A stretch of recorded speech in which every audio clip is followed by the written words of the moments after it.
মনি kitchen tips থেকে সবাইকে স্বাগতম। আবারও একটা নতুন রেসিপি নিয়ে চলে আসলাম।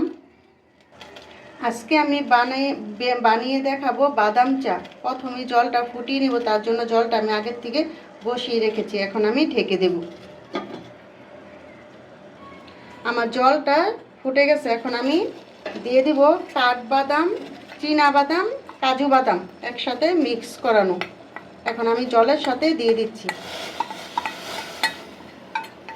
এখন আমি আবারও এই জলটা সিদ্ধ করব।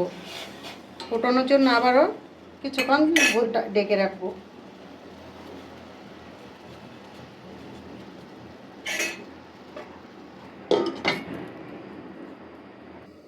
আমি আবারও ঢাকনাটা উঠিয়ে দিচ্ছি।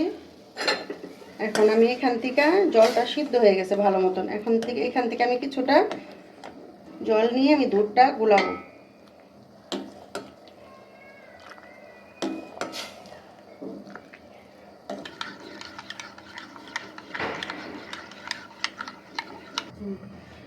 এখন আমি দিয়ে দেবো এখানে যে আগের থেকে যে দুধটা গুলিয়ে নিয়েছি সেই দুধটা।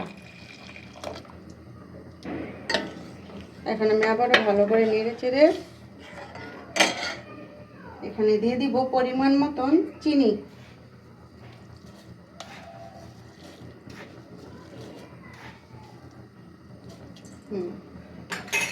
এখানে দিয়ে দিব চা পাতা।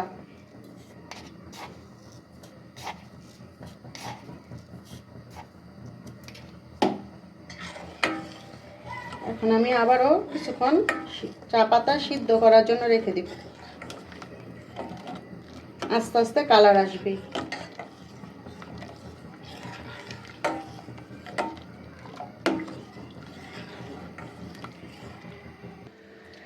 এই যে এখন আমার চায়ের কালার চলে আসছে।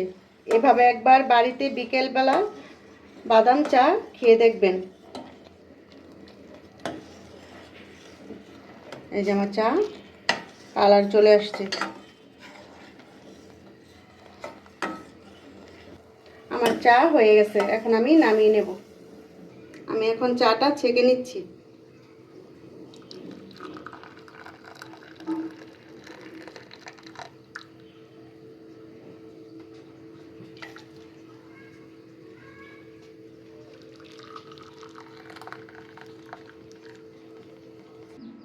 আমাদের ভিডিও যদি ভালো লাগে লাইক কমেন্ট শেয়ার করবেন এবং পাশে থাকবেন এবং সাবস্ক্রাইব করবেন। ধন্যবাদ।